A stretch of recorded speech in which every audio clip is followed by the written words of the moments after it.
Segunda clase de ácido carboxílico. Hoy día nos corresponde hablar de los derivados de ácido y los ácidos carboxílicos propiamente tal.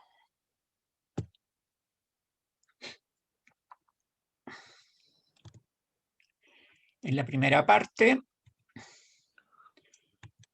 vamos a hablar de estructura, nomenclatura de los ácidos y algunas propiedades físicas y algunas reacciones químicas de ellos.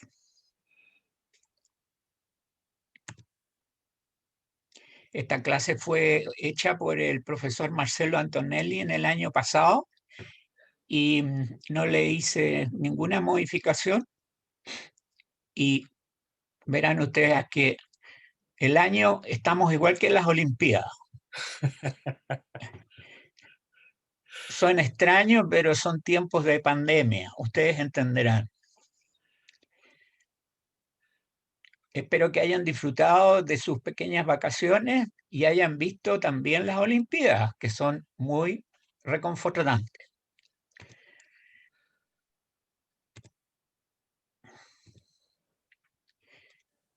Este es un ácido carboxílico con su grupo carbonilo. No se está viendo tu presentación. ¿Y por qué será?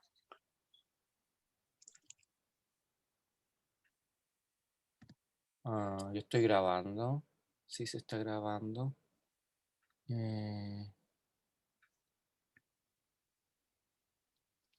Lo que pasa es que tú tienes que proyectar. ¿Tú la ves en tu computador? Sí, por supuesto.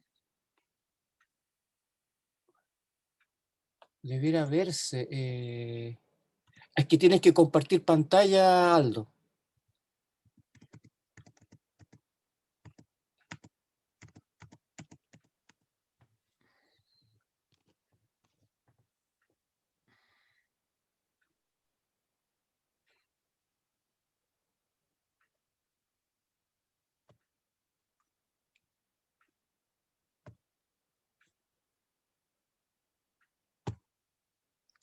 ¿Ahora?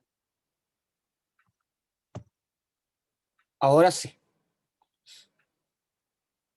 Ahí sí.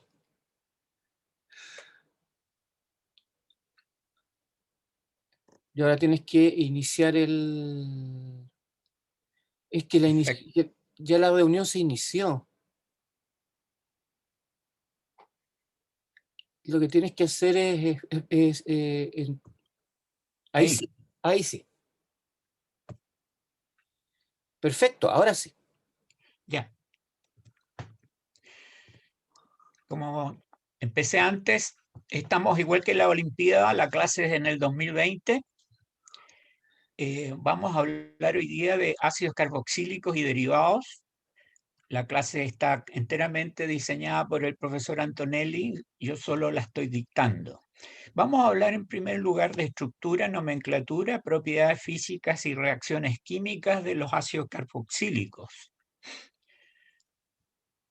La característica general de los ácidos carboxílicos es esto: un carbono con un oxígeno, que es el grupo carbonilo, como lo vimos en las clases anteriores de aldehídos y cetonas, pero en el caso de este tenemos un grupo OH que está enlazado al carbono carbonílico, y es el que le va a dar todas las propiedades de los ácidos carboxílicos, que ya vamos a entrar a ver.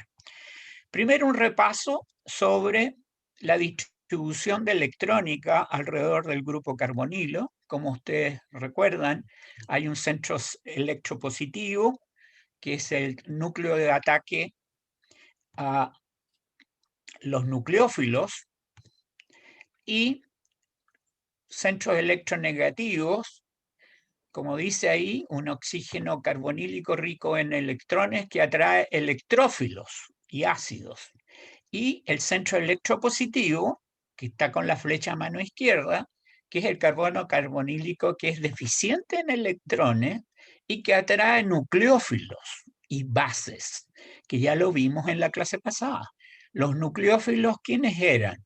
Aquellos grupos químicos que tenían una afinidad por un centro positivo, nucleófilo, afinidad por un centro positivo, y también por las bases, porque son ricas en electrones. ¿Qué otras características tenemos en los ácidos carboxílicos? Tenemos enlaces polares, como ustedes lo recordarán, cuando hay una alta diferencia de electronegatividad entre los átomos que están en el medio, como es entre el carbono y el oxígeno, ¿ya? Y entre el oxígeno y el hidrógeno. Vamos a ver entonces que ese hidrógeno que se está señalando en este momento tiene carácter ácido, y ustedes ya lo han verificado en los tampones, en los pH, en el capítulo de pH, etc. De tal modo que no es ninguna novedad para ustedes que ese hidrógeno está débilmente enlazado al oxígeno y puede entonces ser liberado, y por eso el carácter ácido. Pero recordemos que estamos hablando de un ácido débil, es decir, suelta el protón, pero no con la facilidad de un ácido fuerte, sino que con un carácter débil, donde hay una constante de acidez de por medio, que ustedes ya también han trabajado en los capítulos de ácido-base. Algunas características de esa constante puede ser cercana a que la constante de acidez cercano a 10 elevado a la menos 5, pero pueden ser más ácidos también. Tenemos ahí un ácido, cómo se nombran. El grupo ácido carboxílico siempre está ubicado en un extremo de la molécula y es entonces una función terminal. ¿Cómo se nombran estos compuestos? Por ejemplo, derivado del hidrocarburo del cual proviene. En el caso que estamos mencionando es el ácido metanoico, o también conocido como ácido fórmico, porque proviene del metano y por lo tanto tiene el sufijo oico para caracterizar al ácido. Este otro ya es un ácido de 2 carbonos, que ustedes ya lo conocen, deriva del etano, y por lo tanto se llamará etanoico, pero también se conoce vulgarmente como ácido acético. Sigamos con nomenclatura. Aquí ya tenemos un ácido de 3 carbonos y deriva del propano, entonces se llamará propanoico. Otro con 4 carbonos que estoy nombrando será el butanoico. Otro más grande, ya con 5 carbonos, será el pentanoico. Y así hasta ver algunos casos de ácidos aromáticos, como es este, que deriva del benceno, y será entonces el ácido benzoico. O este otro, que ya deriva de un hidrocarburo más ramificado, que se llamará ácido 3-metilbutanoico.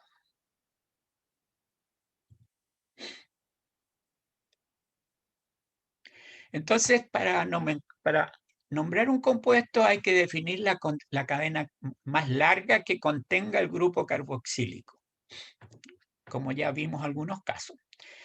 Se antepone la palabra ácido y se reemplaza la terminación del hidrocarburo por oico, ¿ya? O sufijo oico. Aquí tenemos una serie de ácidos carboxílicos de diferente número de carbonos. Si ustedes ven, el primero tiene 1 carbono, el segundo 2 carbonos, y así sucesivamente hacia abajo en esta tabla. Se llamarán el primero metanoico o ácido fórmico, el segundo será etanoico o acético, y así sucesivamente. Los nombres comunes no son tan fáciles de de memorizar y por lo tanto se recomienda usar la nomenclatura UPAC, que es más racional. Por ejemplo, el ácido carboxílico de 5 carbonos, el último, el pentanoico, se llama también ácido valérico. Un nombre que generalmente no es tan fácil de recordar. Entonces se asigna el localizador, el 1 al carbono del grupo carboxilo. Y como es terminal, no hay problema para definirlo.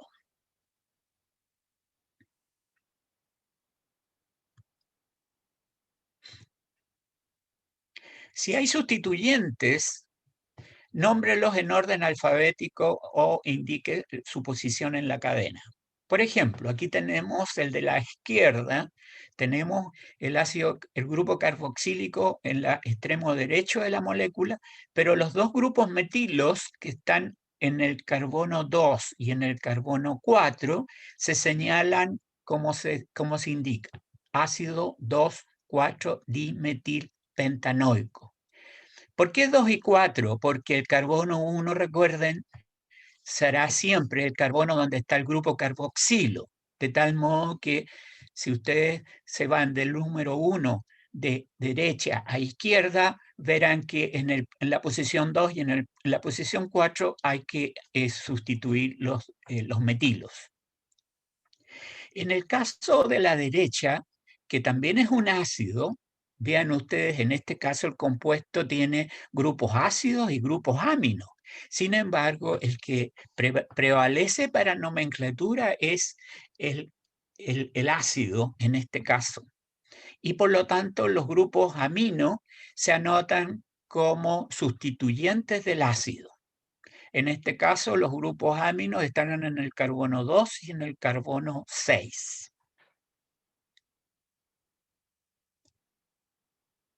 Si hay dobles o triples enlaces, indique su localización en la cadena y proceda como antes.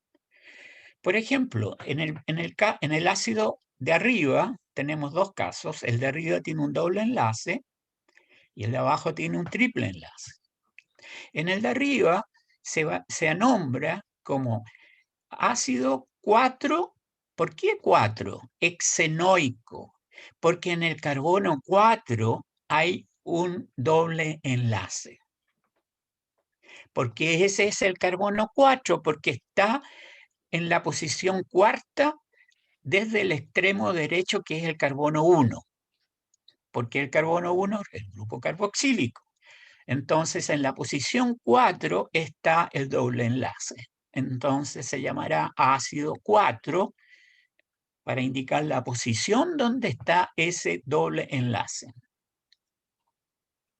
También se puede llamar como se está entre paréntesis, ácido X de 6, 4 enoico. Quiere decir que en la posición 4 está el doble enlace. En el ácido más abajo, que tiene un triple enlace, se llamará 3-pentinoico o también ácido pent 3 inoico. Inoico porque indica que es un ácido, pero que en la posición 3 tiene un triple enlace.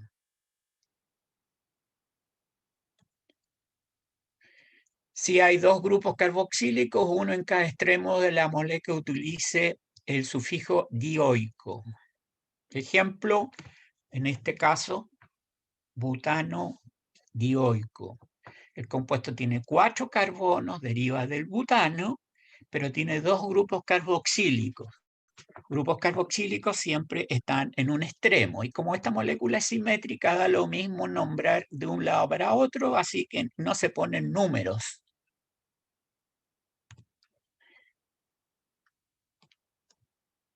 En los compuestos en los cuales el grupo carboxílico está unido a un anillo, utilice el sufijo carboxílico y anteponga la palabra ácido. Ejemplos. El de la izquierda deriva del benceno entonces será ácido benceno carboxílico. O también comúnmente como benzoico, ácido benzoico. O el del medio, que es un ácido que deriva del ciclohexano. Entonces será ácido ciclohexano carboxílico.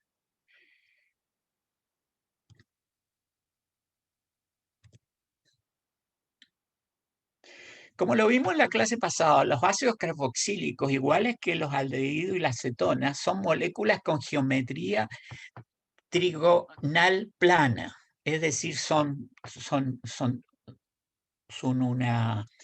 planos y tienen tres enlaces y por lo tanto tienen hibridación sp2. Presentan un hidrógeno ácido, como lo vimos al inicio, que está enlazado al grupo hidroxilo y se comportan como bases sobre el oxígeno carbonílico.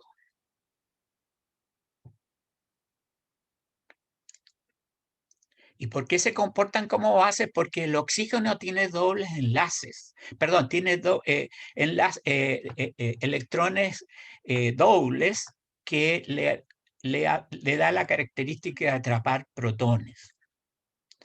Ahí tenemos el oxígeno básico con los puntitos que señala los electrones libres que tienen este carácter básico de atrapar protones. Y el hidrógeno ácido, que es aquel que está enlazado al oxígeno, que está enlazado a un carbono, a un enlace simple al grupo carbonilo. Entonces, el hidrógeno que está señalado en azul será el que se pierde o se puede perder, y el carácter, el oxígeno básico, tiene la capacidad de atrapar protones.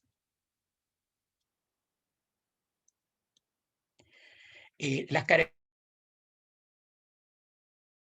características físicas de estos puntos de fusión y ebullición son muy superiores a los alcoholes, las cetonas y los aldehídos de peso molecular semejante. ¿Cuál es la característica que los hace tener un punto de ebullición más alto que los anteriores señalados, los alcoholes, las cetonas, los aldehídos? El grupo carboxílico. El grupo carboxílico, como se muestra aquí abajo, dos moléculas de ácido acético, en este caso, que se están interactuando entre sí por un doble puente de hidrógeno, como se señala en la diapositiva. Y esas fuerzas intermoleculares hacen que estos compuestos, comparados con los alcoholes, cetonas o aldehídos de peso molecular semejante, hace que estos tengan una fuerza de interacción más fuerte porque tienen un doble puente de hidrógeno para enlazarse entre ellos. Y eso hace entonces de que estos compuestos tengan esta propiedad de tener alto punto de fusión y ebullición. Pero además, esta característica de tener dos oxígenos, el oxígeno que estoy señalando abajo y el de arriba, que está enlazando a un hidrógeno, pueden interactuar por puentes del agua, por puentes de hidrógeno con el agua. Y al interactuar con el agua, los hace ser muy solubles. Esta solubilidad de los ácidos en agua es hasta cierta extensión de la cadena. Los ácidos carboxílicos sobre 6 carbonos ya no son tan solubles en agua, pero por debajo de los 6 carbonos son extremadamente solubles en agua. ¿Por qué hago esta distinción? Porque en la naturaleza y dentro de la célula nosotros tenemos ácidos carboxílicos de cadena muy larga, 12, 14, 16, 20 carbones, con un solo grupo carboxílico en el extremo. Y estos compuestos ya obviamente no son solubles en agua, tienen la posibilidad de interactuar con el agua solamente en el extremo donde está el grupo carboxílico, pero al tener una cadena alifática tan grande, esto los hace ser insolubles en agua. Y por eso es que los ácidos grasos pueden formar bicapas y formar estructuras muy ordenadas como micelas, que es la propiedad que les da a las membranas biológicas. De tal manera que esto de que los ácidos carboxílicos son solubles, muy solubles por esta propiedad, pero cuando los compuestos son de menos o de hasta 6 carbones de largo.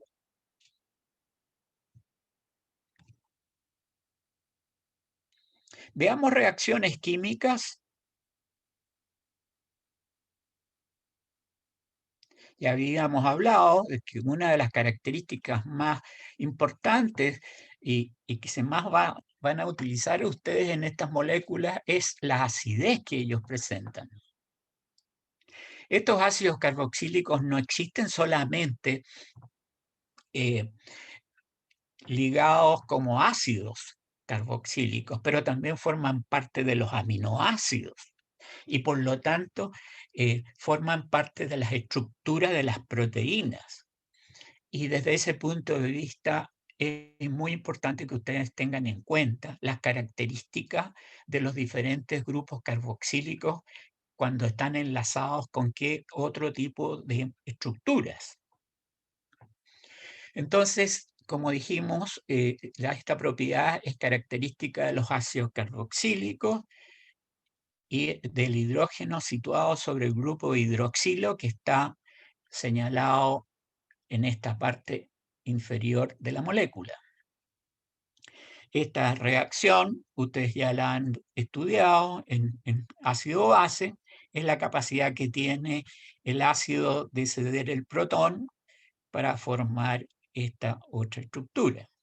Todo esto con un equilibrio que va a depender de la acidez o menor acidez o mayor acidez que tenga el ácido, dependiendo de la cadena R que está unida al grupo carboxílico.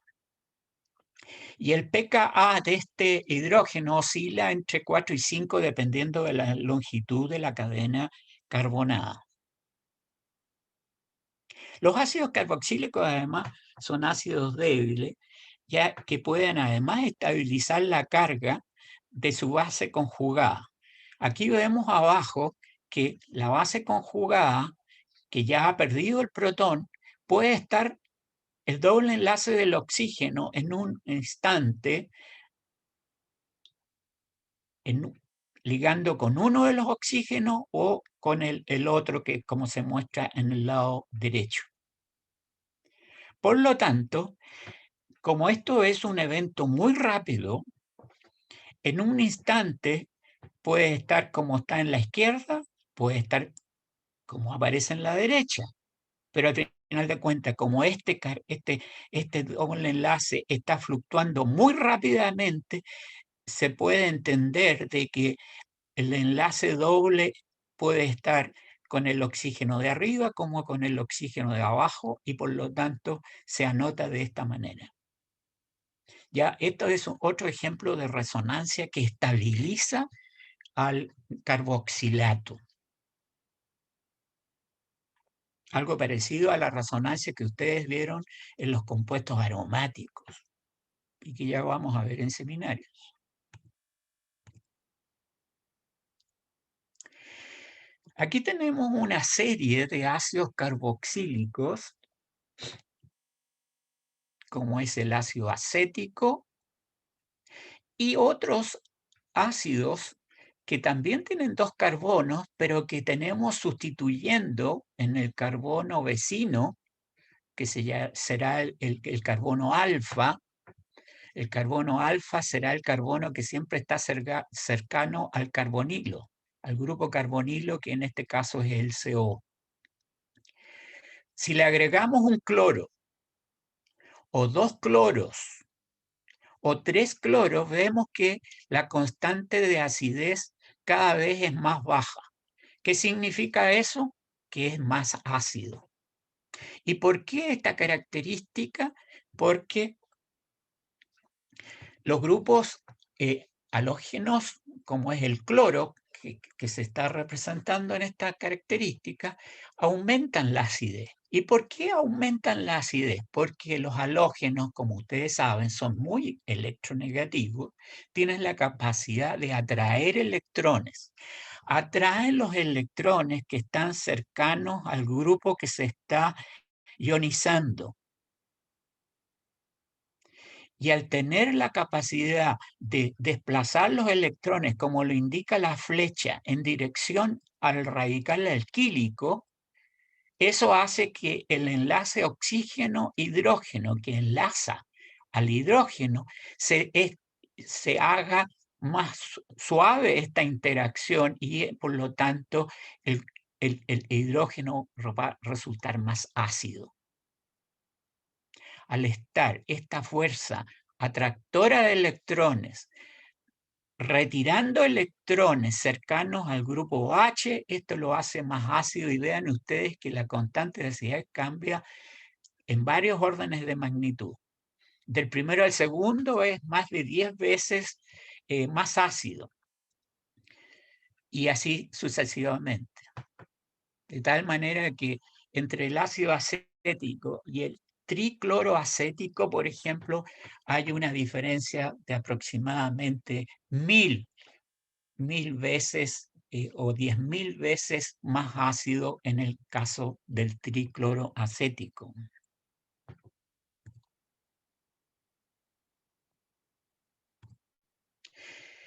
Por el contrario, los grupos dadores de electrones disminuyen la acidez.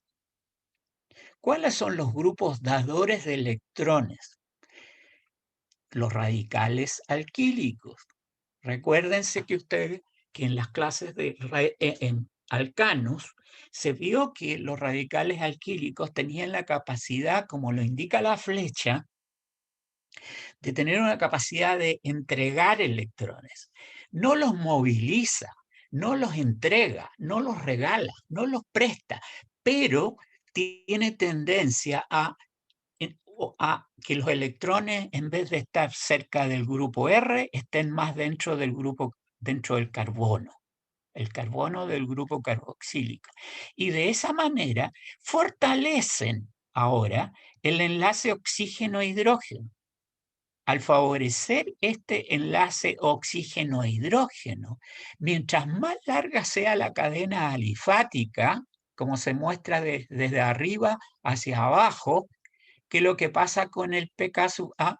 El pK sub A aumenta. Al aumentar el pK sub A, ¿qué es lo que hace?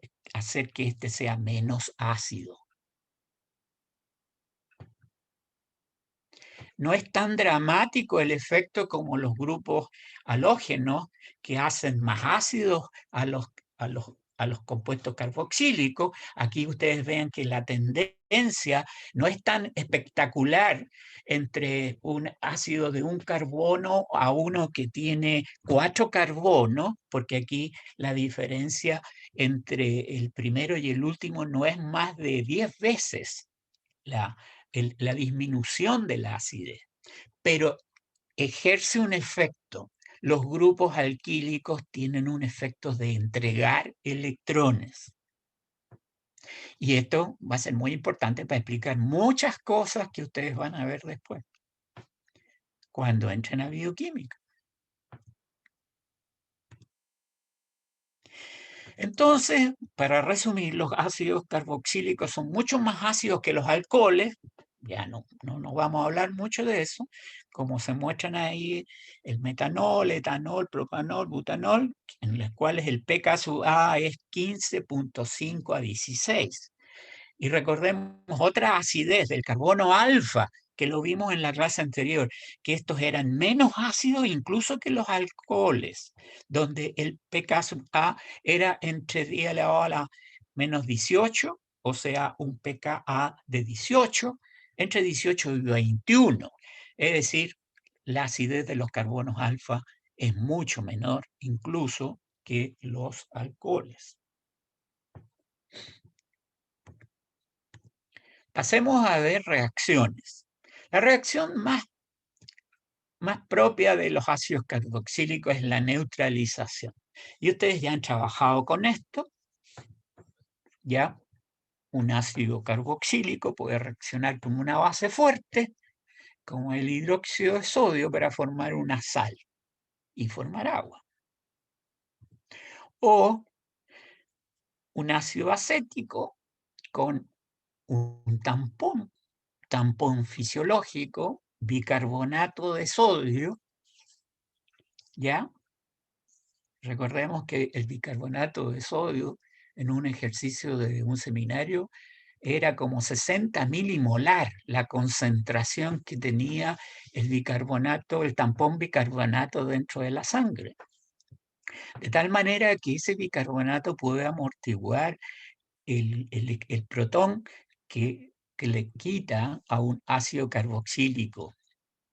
¿Para qué? Para formar una sal, ¿ya? Y ácido carbónico que se puede descomponer en CO2 más agua.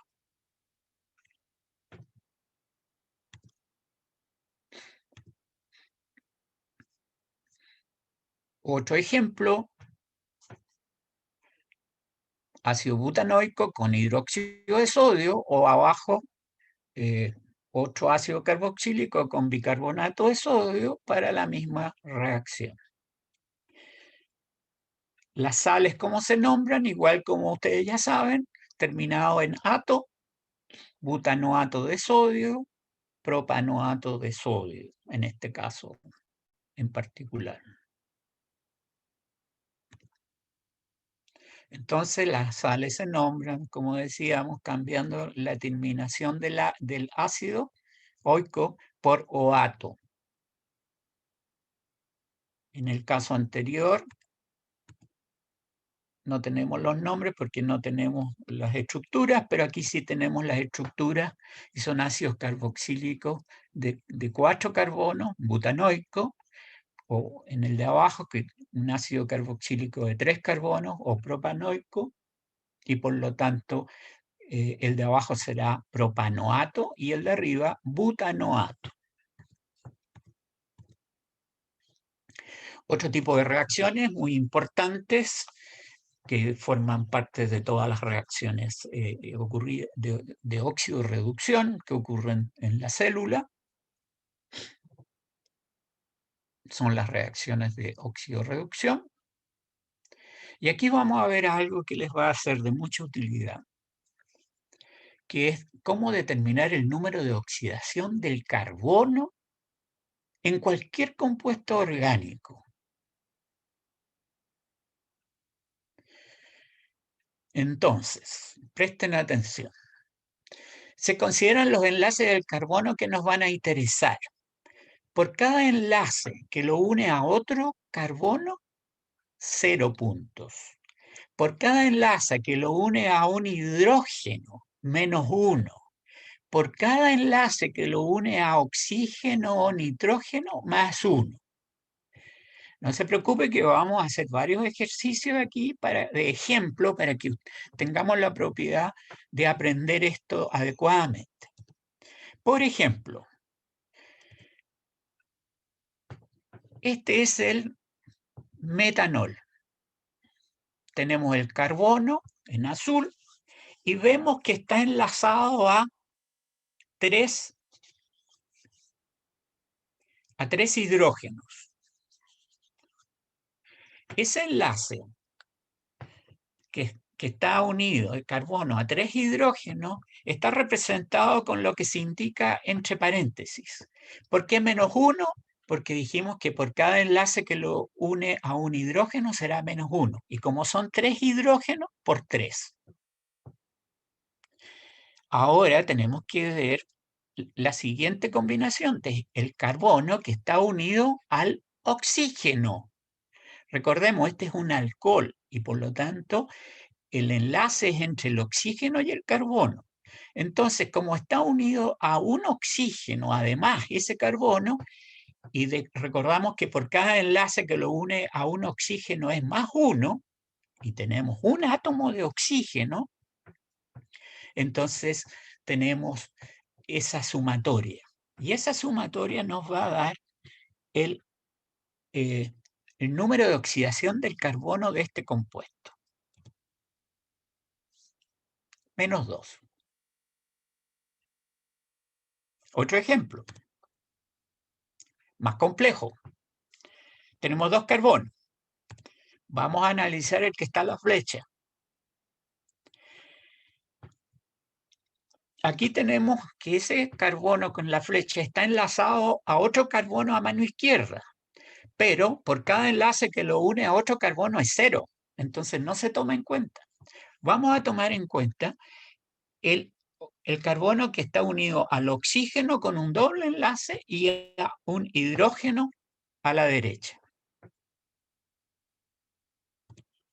El doble enlace con el oxígeno será, recordemos que por cada enlace que lo une a un oxígeno será +1. +1 por 2. ¿Por qué por 2? Porque son 2 enlaces de carbono-oxígeno. Más un carbono que está unido a un hidrógeno, que es aquí por 1, pero es -1 porque es un enlace carbono-hidrógeno. Sumatoria del proceso, +1. ¿Quién es más oxidado de estos dos compuestos? Obviamente el aldehído. El aldehído de abajo tiene carbono con estado +1 y el alcohol, vean ustedes, es -2. Es mucho más reducido el alcohol que el aldehído. Siempre los alcoholes son más reducidos que los aldehídos. Y veamos otro ejemplo para que esto quede claro.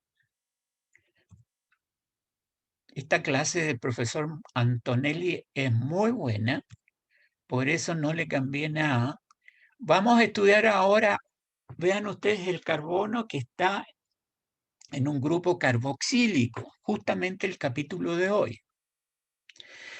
Tenemos que este carbono está enlazado a 3 enlaces de oxígeno. Uno en el carbonilo con el doble enlace y otro unido al hidroxilo abajo con un enlace simple. Entonces son 3 enlaces y cada uno +1. Y por lo tanto, ¿cuál es el estado de oxidación de este carbono? +3. Vean ustedes, +3. Bien oxidado. Este es el grupo funcional de química orgánica con carbono más oxidado de todos. En otras palabras, dentro de una célula no puede haber un compuesto más oxidado que los ácidos carboxílicos. Hay un nivel de oxidación posterior al CO2, como les ocurre en el ciclo de Krebs a los ácidos dicarboxílicos que se oxidan y liberan CO2. De tal manera que el compuesto más oxidado siempre, el máximo, es carbono +4 cuando el carbono está como CO2. Pero en compuestos orgánicos, este es el más oxidado, el ácido carboxílico. Entonces, podemos decir que genéricamente la oxidación es la ganancia de oxígeno o la pérdida de hidrógeno. Y la reducción es la ganancia de oxígeno o la pérdida la ganancia de hidrógeno o la pérdida de oxígeno. Vemos que un alcohol primario está reducido, lo vimos antes, puede oxidarse con un oxidante, puede pasar a un aldehído, ya sabemos que el aldehído está más oxidado que el alcohol, este aldehído puede pasar ¿a quién? Por presencia de más oxidante, ácido carboxílico. Por el contrario, recordemos los oxidantes, igual que en la clase pasada, permanganato de potasio, dicromato de potasio. Si hacemos lo contrario con un reductor, vamos al camino inverso. ¿Quiénes eran los reductores? En química orgánica, estamos hablando de química, no de bioquímica, los oxidantes y los reductores son sustancias inorgánicas, como ustedes pueden ver, pero dentro de la célula esta cuestión no funciona con permanganato ni con estas cosas, obviamente que no. Los oxidantes, los reductores son moléculas mucho más sutiles y sobre eso hay capítulos preciosos en la bioquímica sobre la oxidación y la reducción. De tal manera que a ustedes tenemos que prepararlos muy bien para que después nuestros colegas bioquímicos no nos digan que no les enseñamos las bases fundamentales de la oxidación y la reducción.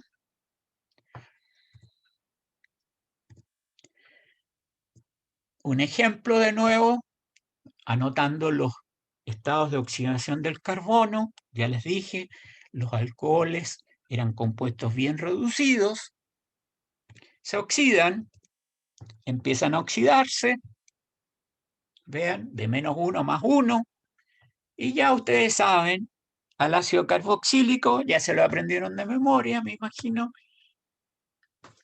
Adivinen, ¿cuánto es el estado de oxidación del carbono? +3. Partimos de -1, pasamos a +1 y llegamos a +3. De tal manera que si nosotros incluso consideramos no al etanol como el punto de partida, sino que a un etano, en el etano, el estado de oxidación del carbono, ustedes ya pueden saber, no es -1, es -3. -3. Es decir, la química orgánica, y probablemente por eso fue tan exitosa la química orgánica, y la química orgánica es la química de la vida, como se definía antiguamente. Y es porque tenemos en la Tierra el carbono, y el carbono puede sufrir cambios de estado de oxidación desde -3 a +3, +4.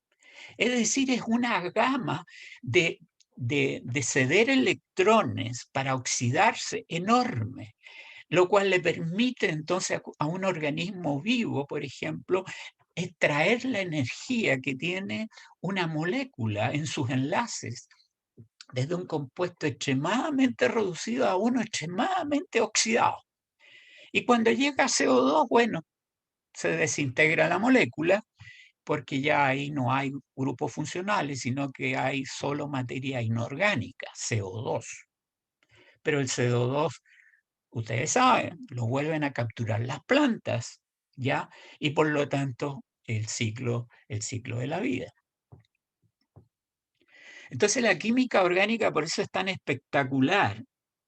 Una de las características, no la única, es esta, de que desde un compuesto muy reducido puede ir generando intermediarios que son alcoholes, aldehídos, cetonas, ácidos, y todos ellos pueden ir liberando la energía que contienen en su molécula.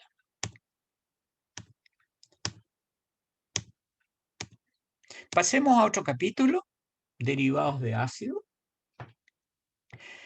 Los derivados de ácidos, como lo dice su nombre, son todos aquellos que derivan desde ácido carboxílico. Vamos a ver primero los ésteres.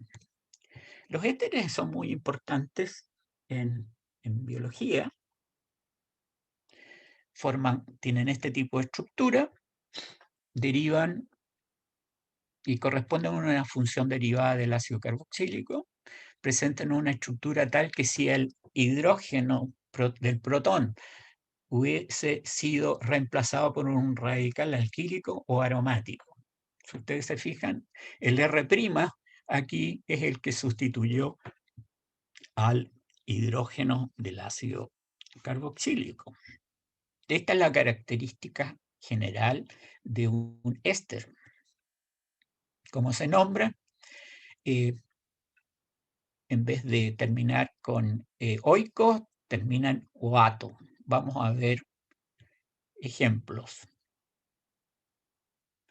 Este caso deriva del etanoico, del ácido etanoico, entonces se anota como una sal, etanoato de metilo,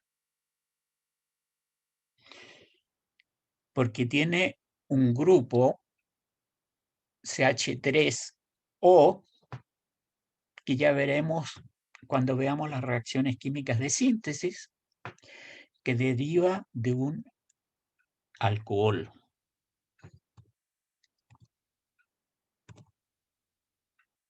También, por nomenclatura, ustedes saben, se puede hacer la nomenclatura corriente, que como deriva del ácido acético, se llamará acetato de metilo. O en este otro caso, que deriva del ácido benzeico, benzoato de etilo.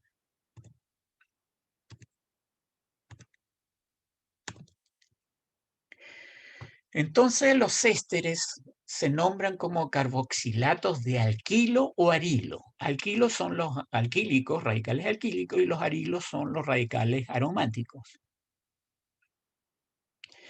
Carboxilato por el ácido que lo generó, cambiando la terminación oico del ácido por oato. Y alquilo o arilo por el radical del alcohol alifático aromático que esté involucrado. Ejemplo.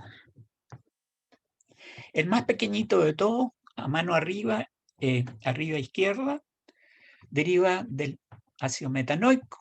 Se llamará metanoato de etilo. Porque vean ustedes, la parte derecha de la molécula tiene una cadena de 2 carbonos. Deriva del etanol. O el del medio de arriba es etanoato, porque deriva del ácido acético o etanoico, ácido etanoico, de propilo, porque deriva del alcohol propanol. Y así sucesivamente. Estos ésteres son muy diversos en la naturaleza. Estos forman parte de los aromas que tienen las frutas y por lo tanto son extremadamente volátiles, aromáticos, característicos. Estos les dan el olor, el sabor a las frutas, a los pétalos de las flores.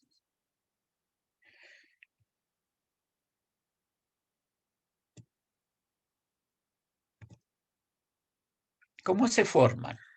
Veamos la reacción.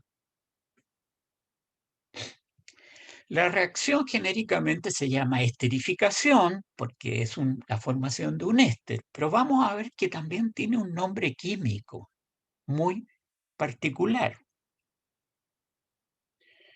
Aquí vamos a ver la reacción de formación de un éster. Un ácido carboxílico, que lo tenemos ahí en la pista,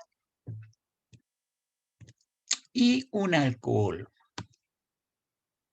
que está representado con un OH y un R, un radical alquílico. Aquí la racionalidad, ¿qué nos indica? En primer lugar, que el oxígeno del doble enlace tiene un carácter básico, ¿ya? Puede el doble enlace movilizarlo y con eso generar un centro electropositivo que es el blanco de un nucleófilo. ¿Quién es el nucleófilo? El alcohol. ¿Y por qué el alcohol es un nucleófilo? Porque tiene tendencia a un centro electropositivo, porque tiene una alta densidad electrónica el alcohol. El alcohol con su doble enlace, perdón, con sus dobles electrones, no doble enlace, perdón, tiene gran afinidad por ese grupo carbonílico, este centro carbonílico, electropositivo, ¿ya? Entonces el alcohol es un nucleófilo. Entonces estamos viendo la reacción de un nucleófilo a otra molécula que es un blanco de ataque, que se forma, se rompe la hibridación sp2 del doble enlace que había aquí y se forma un sp3, donde ahora vean ustedes el OR del alcohol ya ingresó y se unió a este centro electropositivo. Ese grupo atacante nucleófilo conserva el hidrógeno, pero ahora, ¿qué va a pasar? Se vuelve a regenerar el doble enlace del carbono-oxígeno, se pierde el OH, es decir, entró el grupo OR y salió el OH. Y se formó el éster. Todavía no se ha formado el éster porque todavía hay que sacar un protón que anda dando vuelta ahí. El OH del medio capta el protón y forma agua. Y al final de cuentas, a mano derecha, ya tenemos el éster, más agua, que aquí no se ve. Entonces, esta reacción, ¿qué es lo que es, aparte de llamarse esterificación? Es una sustitución nucleofílica. ¿Por qué es una sustitución nucleofílica? Porque un nucleófilo salió, el OH salió,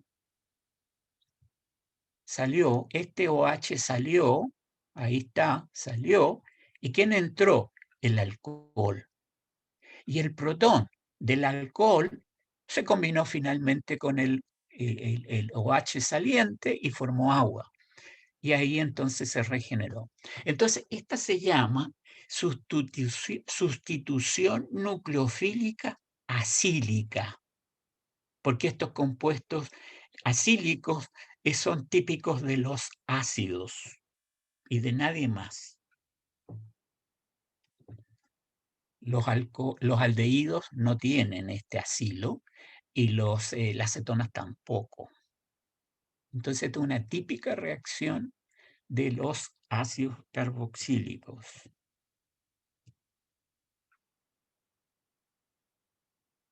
Entonces, resumiendo, en la reacción, la reacción de hidrólisis ahora, que es la ruptura del enlace éster, se forman los reactivos que antes habíamos indicado. Estamos viendo la reacción contraria.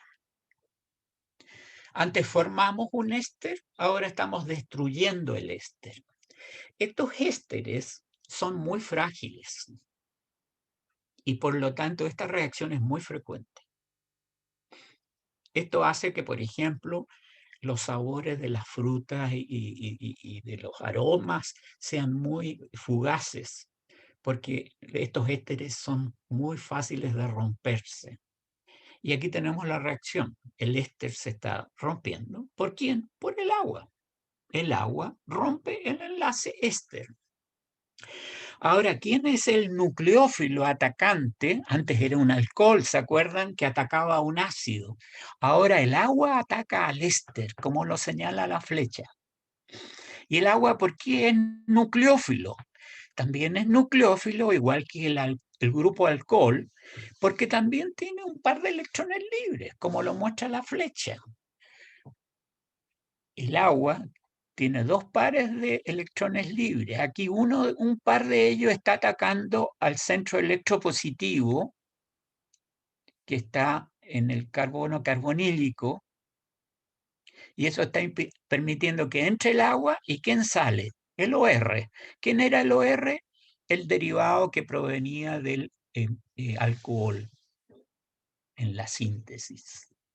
De tal manera que aquí puede salir el grupo alcohol o alcóxido y aquí en una siguiente reacción me falta, pierde un protón y se regenera obviamente el alcohol. Aquí no me alcanza a ver, pero en la mano derecha lo que está anotado es el ORH, que es el alcohol que proviene del éster.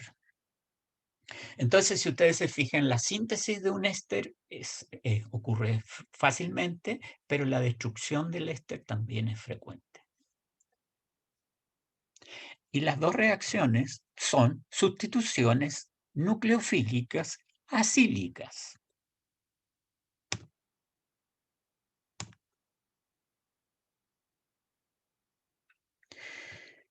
¿Cómo se pueden sintetizar ésteres? Ya dijimos antes, un ácido carboxílico con un alcohol, pero es mucho más eficiente en vez de usar un ácido, usar un halogenuro de ácido. Eso no lo hemos visto todavía, pero se los voy a presentar. ¿Qué es lo que es un halogenuro de ácido? Ahí lo tienen. No es un ácido, tiene un halógeno X enlazando al grupo carbonilo. Ese halógeno es también un compuesto que se puede desplazar, ¿ya? Es un nucleófilo que se puede desplazar por otro nucleófilo. Y el nucleófilo que antes usamos para sintetizar un éster, aquí de nuevo lo tenemos, un alcohol, que ahora en vez de atacar un ácido va a atacar a un halogenuro de ácido. ¿Ya? Entonces, esta síntesis es más eficiente. ¿Por qué? Porque el grupo X, que es un halógeno, es más fácil de retirar que un grupo OH. El grupo H, recuerden, estaba allí en esa posición en presencia de un ácido. En este caso, un halogenuro de ácido, al tener un halógeno, es más fácil de liberar este nucleófilo por otro nucleófilo. Entonces, aquí tenemos que la esterificación en estas condiciones, esto ya no es nuevo, lo hemos visto mucho, puede formar el éster y formar ácido X, que puede ser ácido clorhídrico, fluorhídrico, etc.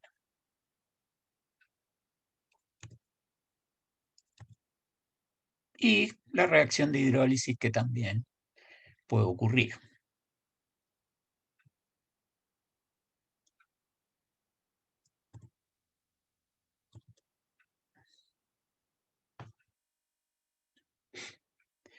Estos ésteres también pueden ser destruidos en ambientes ácidos,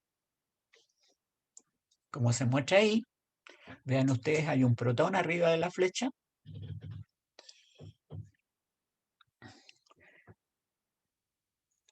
Pero también puede destruirse este enlace por un alcohol.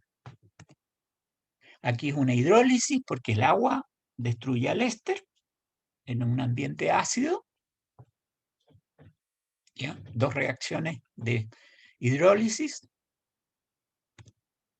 Pero también otra reacción es la destrucción del éster por otro compuesto nucleofílico, como es un alcohol. En estos casos se llama alcohólisis, porque quien destruye al éster es un alcohol. Entonces se llama alcohólisis. ¿Y qué es lo que se forma? Este grupo nucleófilo OH va a desplazar a este OR. Aquí lo tenemos, R2', y aquí salió el alcohol que anteriormente estaba enlazando al éster. Se cambió los alcoholes que habían. Aquí había un alcohol, ahora otro alcohol desplazó a este otro. Esta es una transesterificación. Ahora sí veamos los halogenuros de ácido con más detalle.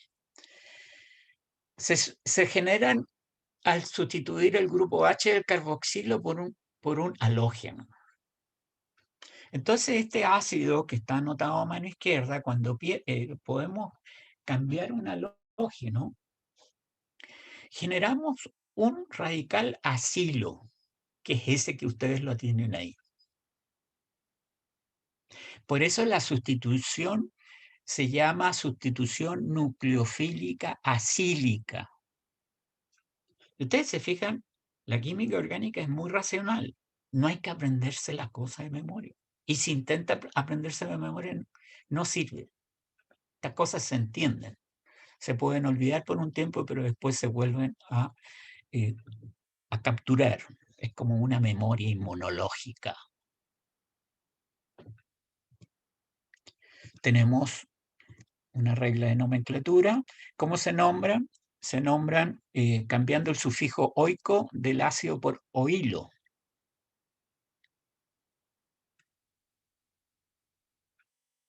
Y si se utilizan los nombres comunes de los ácidos como fórmico o acético, se cambia por ico o por hilo. ¿Ya? Ejemplos de nomenclatura. El radical acilo que proviene del ácido metanoico se llama metanoilo. El radical acilo del ácido etanoico se llamará etanoilo y así sucesivamente. Entonces, ejemplos. El de más arriba, a la izquierda, deriva del ácido metanoico, entonces será cloruro de metanoilo, porque metanoilo es el radical acílico del cual proviene esta molécula. El de más abajo se llama cloruro de benzoilo, porque deriva del ácido benzoico.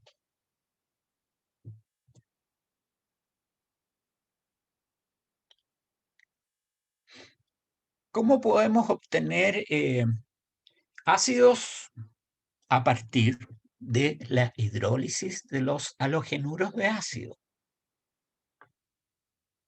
Un halogenuro de ácido tiene un sustituyente nucleofílico, un cloro, que puede ser desplazado, vean ustedes, por el OH del agua que atacó aquí y sustituyó al cloro por el OH. O en el ejemplo de abajo, lo mismo, se reemplazó el cloro del cloruro de etanoilo por el OH. La forma más simple de formar ácidos es a partir de los halogenuros de ácido. Pero ustedes se preguntarán, ¿por qué? Porque hay una regla que indica que el agente saliente, para que la reacción sea eficiente, el agente saliente, el nucleófilo que sale, tiene que tener poca interacción con el grupo carbonílico. Este enlace no es muy fuerte y por lo tanto el OH del agua forma un enlace más fuerte y eso hace desplazar al cloruro para reemplazarlo por el OH del agua para formar el ácido. Ya lo vamos a explicar esto con más detalle.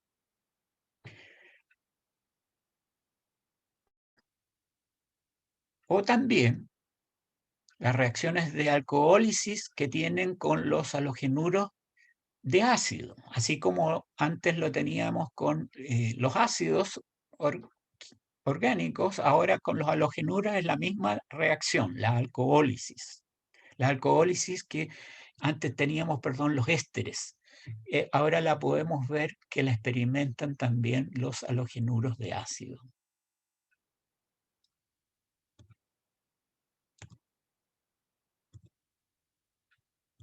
Los anhídridos es otra función. Aquí la tenemos, también es un derivado de ácido. Corresponde a la unión de dos moléculas de ácidos, que pueden ser iguales o diferentes. Los anhídridos se nombran cambiando la palabra ácido por anhídrido. En el caso de los anhídridos mixtos, se usa nombres en orden alfabético. Los dos son iguales. Por lo tanto, se llamará anhídrido etanoico o anhídrido acético. Tenemos aquí en el medio uno que no es simétrico, tiene pentanoico propanoico. ¿Por qué pentanoico? Porque tiene 5 carbonos hacia la derecha y propanoico porque tiene 3 carbonos hacia la izquierda. Entonces anota primero pentanoico antes que propanoico por orden alfabético. En el caso este, derivan de 2 ácidos benzoicos, entonces se llamará anhidrio benzoico. O en este caso, un anhidrio mixto, anhidrio benzenoico metanoico. Primero se nombra por orden alfabético, no porque sea aromático, sino que es porque tiene por orden alfabético. Deriva del benceno, benzenoico, y después metanoico. ¿Cómo se forman los anhídridos? La misma reacción. Uno de los dos ataca al otro.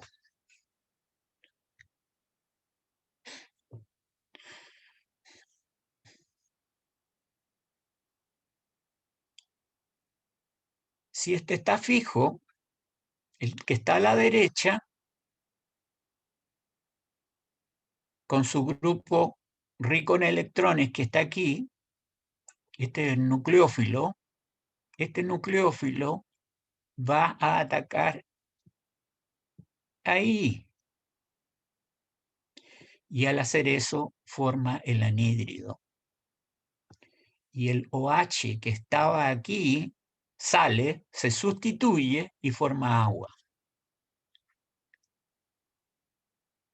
O en este otro caso, el etanoico con el butanoico, uno de los dos, en este caso, el de más abajo, que es el más grande, está, vean ustedes, está atacando con este grupo nucleofílico, está atacando a este carbono y está formando el anhídrido butanoico etanoico.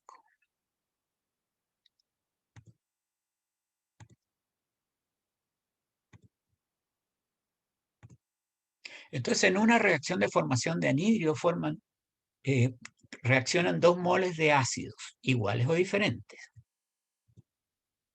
como en el caso del ácido etanoico, que se forma el anhídrido etanoico.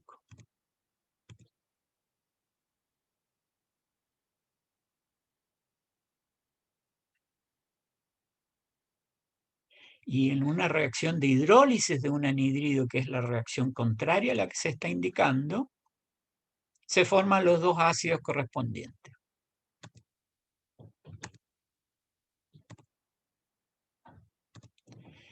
Otros derivados de ácidos que son muy interesantes en biología son las amidas. Las amidas tienen esta estructura.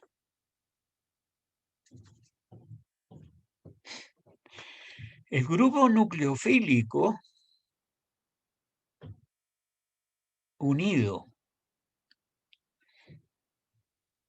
al grupo carbonílico,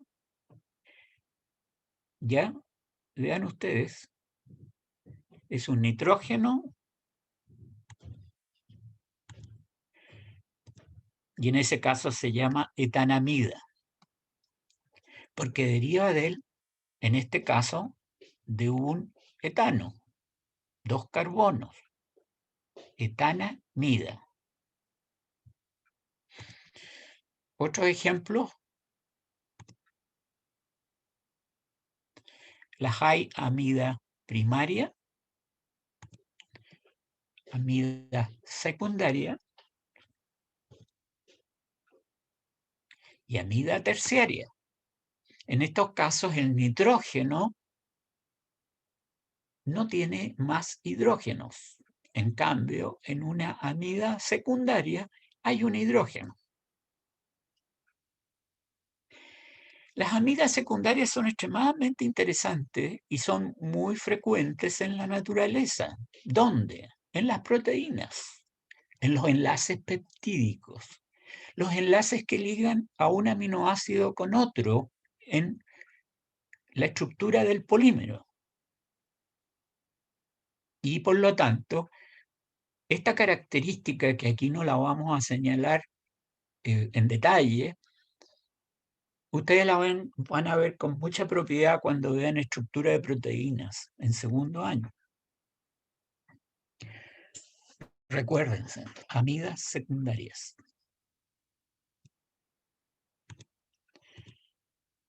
Sigamos con nomenclatura. Una amida que proviene de una amida primaria que tiene 3 carbonos se llamará propanamida. De una amida secundaria, donde ya un hidrógeno del grupo amina está reemplazado por un R2, se nombra de la siguiente manera. Se nombra primero al sustituyente que está ligado al nitrógeno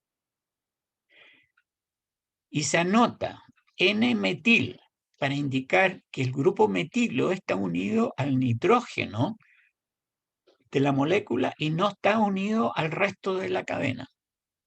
Entonces, en este caso, es N-metil metanamida. ¿Por qué? Porque la amida deriva del metano, un solo carbono. Otro ejemplo.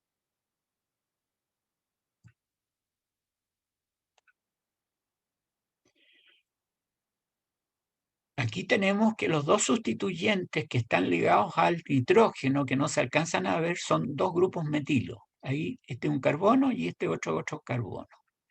Entonces este es un metilo y otro metilo. Como los metilos están unidos al nitrógeno y no al resto de la molécula, se anotan NN-dimetil. Y el nombre de la amida. La amida la entrega este carácter, esta parte azul, que tiene 2 carbonos. Como deriva del ácido acético, se llamará acetamida. Tenemos muchos más ejercicios aquí de nomenclatura. Veamos en los más difíciles. En este caso, tenemos que es una amida secundaria. Los dos anteriores son amidas primarias. Esta es más compleja porque tenemos que un sustituyente alquílico está unido, pero no a la parte del ácido de donde proviene, sino que deriva de una sustitución al nitrógeno. Y por lo tanto se anota que hay un N-etil. N-etil indica que está unido a la amida, al nitrógeno de la amida. Y como deriva del propano, se llamará propanamida.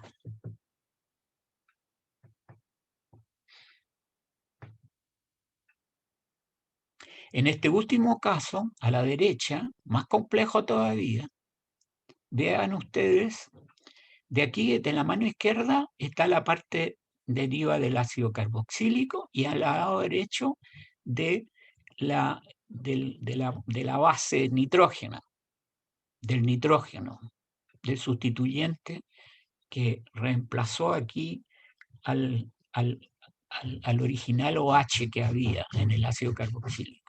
Entonces, aquí se anota primero esto, el sustituyente que está ligado al nitrógeno, N-metiletil. Metiletil.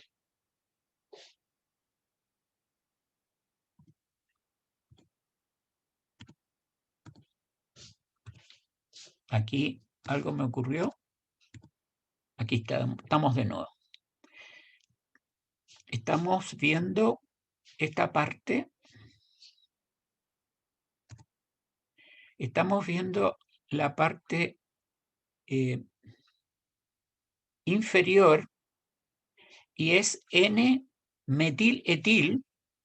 que es lo que está enlazado al nitrógeno, y la parte que deriva del ácido carboxílico. Hay que coger la cadena más larga, que en este caso es de 1, 2, 3, 4, 5, 6. Hexanamida. Y en la posición 4 y 5 hay grupos metilos.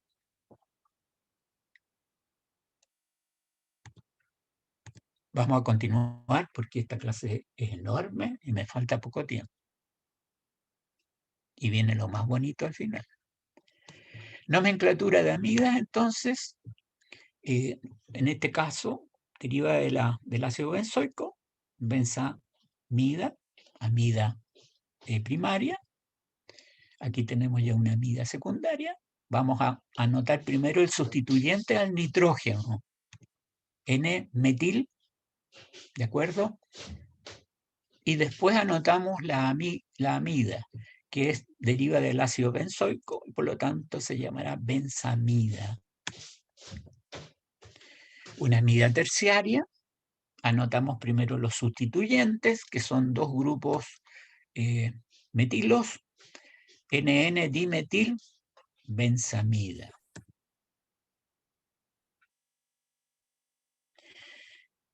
También se pueden derivar los nombres de las amidas con los nombres comunes de los ácidos.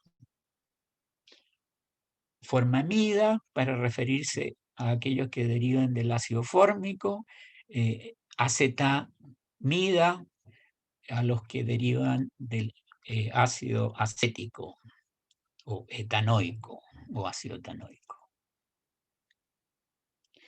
Reacciones.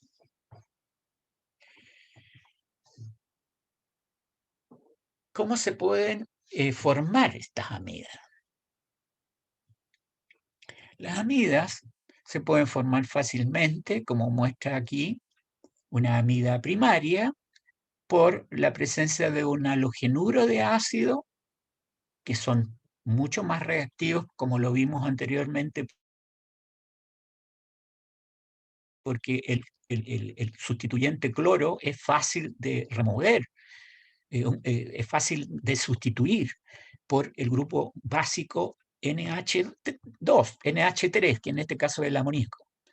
Este es un nucleófilo, como ustedes lo saben. ¿Por qué es un nucleófilo? Porque el nitrógeno tiene un par de electrones libres.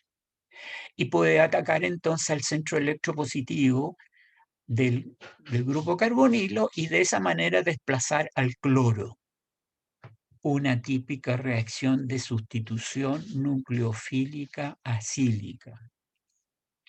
Y formamos una amida primaria. Pero podemos obtener una amida secundaria si en vez de usar amoníaco usamos una amina. Una amina es un grupo alquílico unido a un NH2 terminal. También es básico porque la amina es muy parecida al amoníaco en sus propiedades.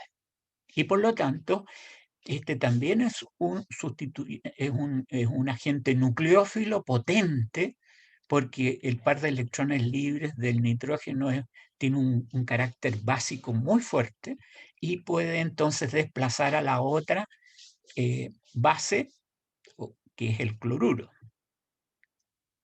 Y se forma una amida secundaria. Y si quieren formar una amida terciaria, entonces en vez de usar una amina primaria, usan una amina secundaria como agente para reaccionar con un halogenuro de ácido.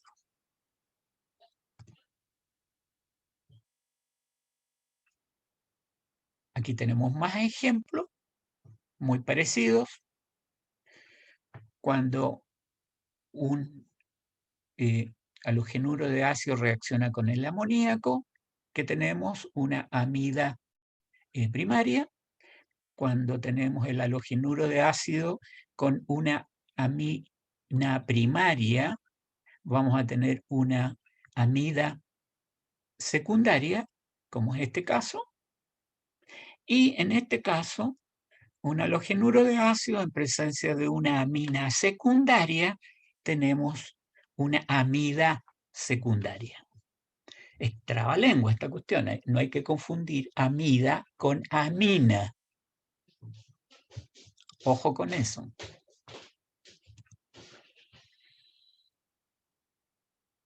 ¿Podemos hidrolizar ahora una amida? No es tan fácil. No es tan fácil porque la unión de este carbono con el nitrógeno es bastante más fuerte que con otro de los anteriores que hemos visto.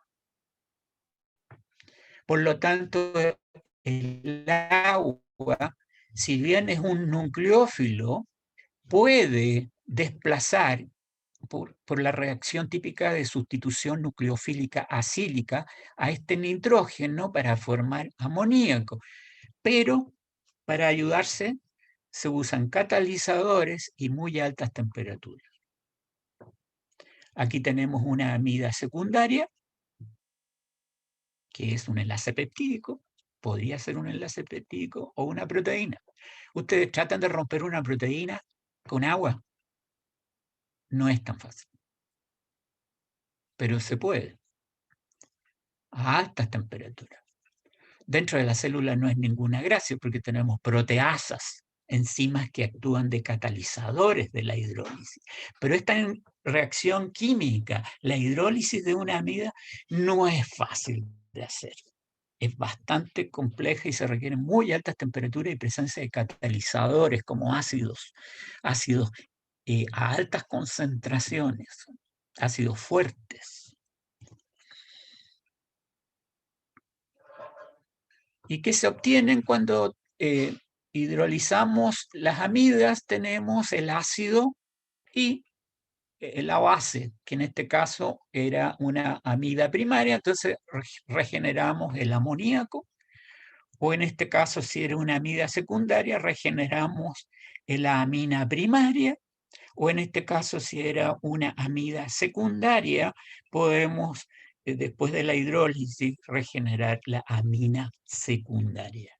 Siempre se forma el ácido, pero insisto, esta es una reacción muy difícil de hacer.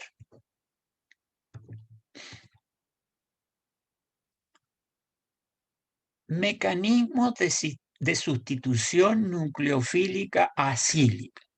Y aquí vamos a terminar. Me quedan 5 minutos. Creo estar como un capitán de avión para llegar a puerto. Claro que ahora tienen poco trabajo los capitanes de avión porque hay pocos aviones. Pero ya vamos a volver a la normalidad y vamos a tener miedo de todos los pasajeros que traen los aviones con nuevas variantes de virus y de cosas. Por suerte las vacunas están funcionando. Hemos hablado de las reacciones de sustitución nucleofílica acílica. La reacción, vamos a resumir todo esto porque esta es la parte más racional de toda la clase. Tenemos la adición de un nucleófilo al carbono carbonílico y después la eliminación del grupo básico original, representado por una Y. ¿Ya? Esto se entiende, ¿no es cierto? An addition elimination sequence. Primero una adición, la etapa 1, and elimination, la parte 2. Que resulta en una sustitución. Nucleophilic acyl substitution. Acyl es acílica en español. ¿Ya? La facilidad con la cual el grupo I se elimina depende de su basicidad. Si ustedes se recuerdan, ¿por qué eran tan buenos los halogenuros de alquilos para formar ácidos? Porque tenían halogenuros, cloro, bromo y yodo. Y esos son uno de los menos básicos. La base más débil es el mejor grupo saliente. Esta es la tendencia. Y por eso los halogenuros de ácidos, al tener halógenos, que es la base más débil de todas las otras que yo les voy a mostrar, es la que se usa con preferencia para formar un ácido. El orden de basicidad de los grupos I provenientes de ácido y sus derivados es la siguiente. ¿Ya? Los halógenos, la más baja, a mano izquierda. ¿Y quién es la más fuerte? ¿Ya? NH2. Entonces es más difícil de sustituir. Y por eso era tan difícil la hidrólisis de las amidas.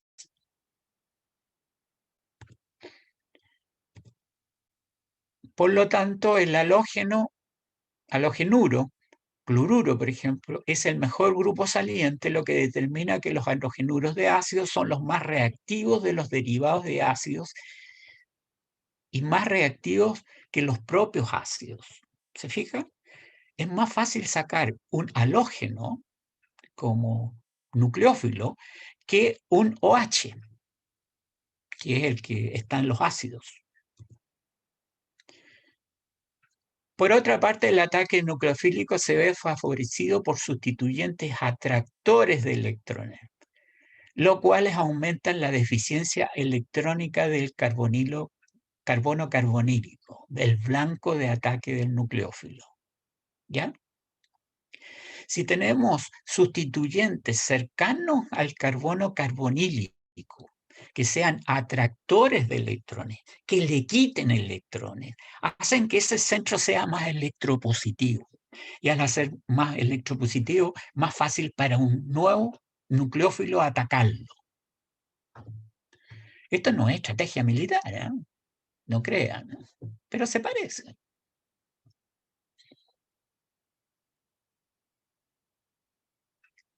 Aquí hay otro aspecto. La presencia de grupos voluminosos disminuye la estabilidad del intermediario por impedimento estérico. Este es otro aspecto que no lo vamos a ver en mucho detalle porque esto es para químicos que después se van a dedicar a la industria farmacéutica, a fabricar fármacos, a modificar fármacos. Ustedes probablemente no, pero si les interesa van a poder caer en este tipo de temas.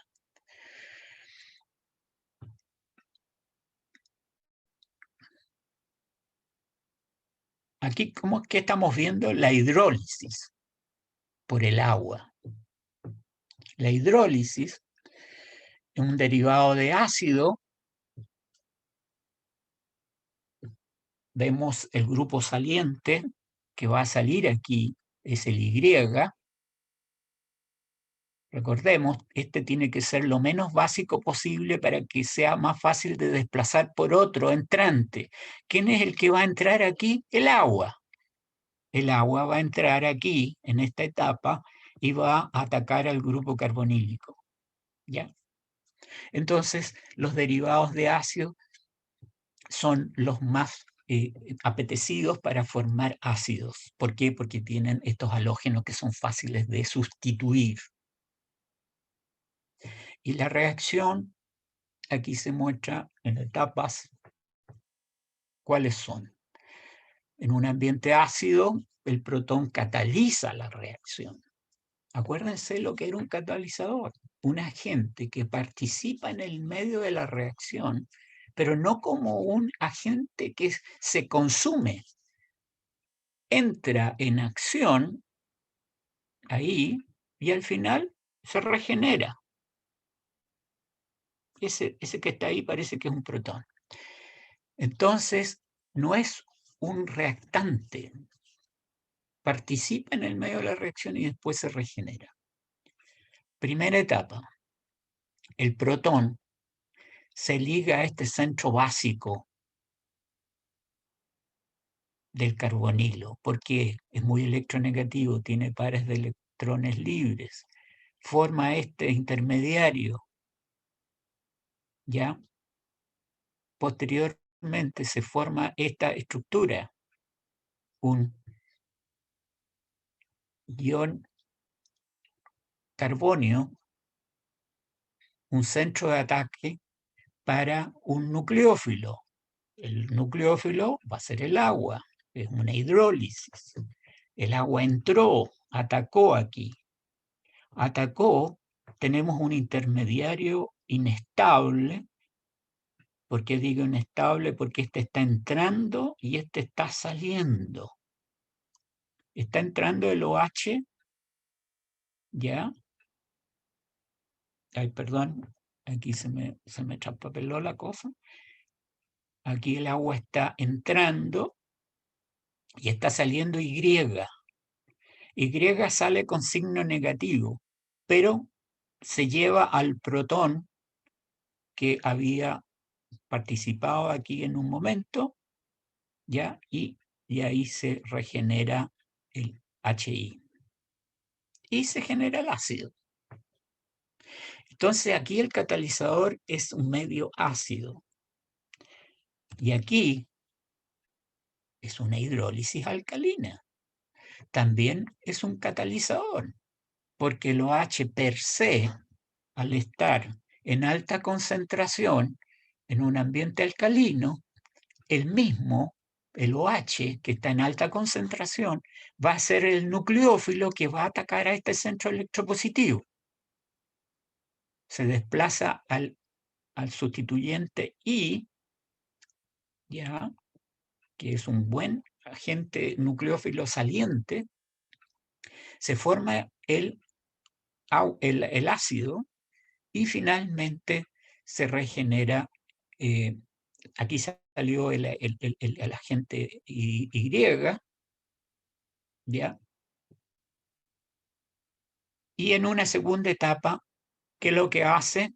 El OH le retira obviamente el protón al ácido y genera el ion carboxilato. Recordemos de que el, el OH, que aquí está en alta concentración porque es un ambiente alcalino, termina neutralizando al ácido, lo transforma en una base, en el anión carboxilato, la base conjugada, como ustedes ya bien saben. Entonces, esta hidrólisis puede ser ácida o alcalina. Bien, eso sería, discúlpenme por el atraso, 5 minutos. Marcelo, Sí, te estoy escuchando. es finito.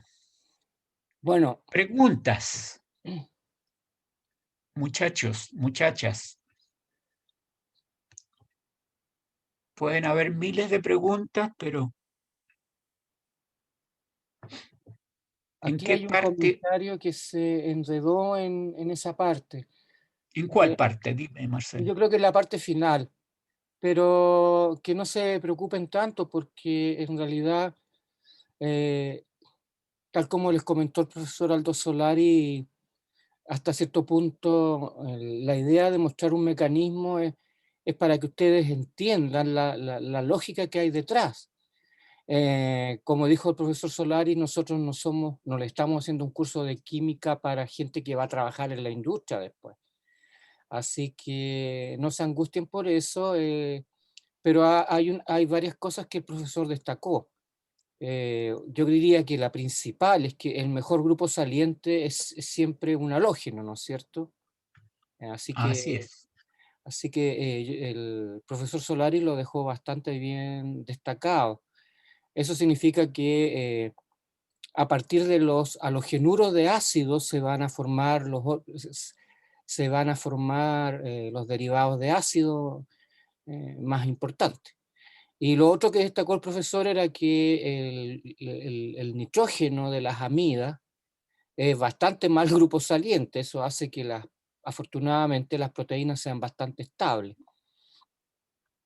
Aunque Así es. no sé, Aldo, si uno guarda una proteína en medio ácido, no sé cuánto tiempo le aguantará la proteína, pero es una buena manera de hidrolizar finalmente proteínas. Así que yo les insisto, no se angustien. Eh, las preguntas siempre en las pruebas o en los seminarios van a estar de acuerdo al nivel del curso. Pero el profesor Solari hizo algo muy importante. Dio por finalizado el capítulo de química orgánica. Todavía nos queda una clase, pero Sí, esa clase estereoquímica. sí, esa clase es, que la vamos a tener, me parece que no me acuerdo bien si la próxima o en 2 semanas más sería la última clase de química orgánica. Así que, pero bueno, las funciones orgánicas ya están Están pasadas. todas pasadas. Sí. Yo insisto, porque me han preguntado algunos de ustedes, la guía está bastante clarificadora en cuanto a la materia. Obviamente la guía está sobredimensionada con respecto al contenido que nosotros vemos en el curso, pero yo les recomiendo que cuando estudien la materia, tomen la clase, por ejemplo, la clase que les hizo el profesor, y vayan viendo qué es lo que no se pasó, porque sería lo mismo que si ustedes tomaran un libro. Si ustedes toman un libro de química orgánica, se van a dar cuenta de que hay montones de cosas que nosotros no hemos pasado.